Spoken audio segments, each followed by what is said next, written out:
wanaikiuka kwa makusudi.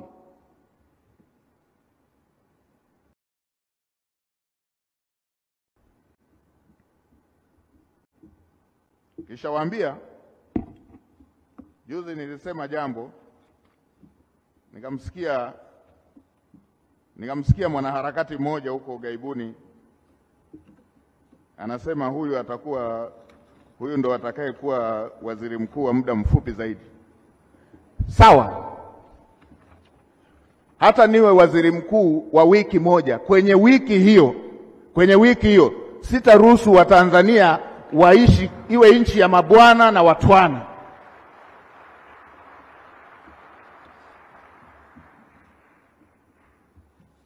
Katika muda huo sitaruhusu Watanzania wawe na madaraja, kuwe nchi yenye mabwana na watwana, kwamba kuna sheria imetungwa ya kuwalinda wa daraja la juu na kuwatweza wa daraja la chini,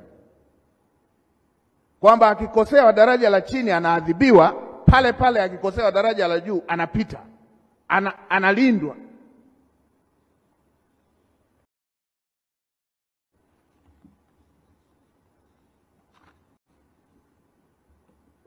Sasa hilo ni la kuandika nalo kwamba atakuwa muda mfupi zaidi. Nitawasemea wale wa daraja la chini, kwa sababu hata nikitoka si ndo nitakaoishi nao. Hata nikitoka si ndo nitakaoishi nao.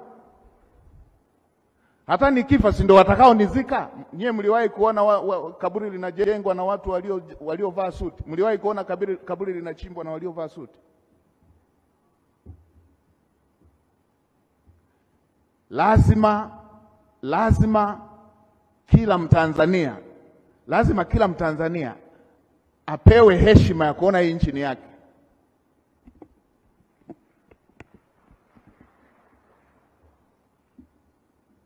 Kwa Mheshimiwa Waziri, kaa na wadau wote, hili jambo litekelezwe. Kama tunaona hizo sheria tulizoziweka hazitekelezeki, tuzibadilishe ili Watanzania wote wanufaike nazo.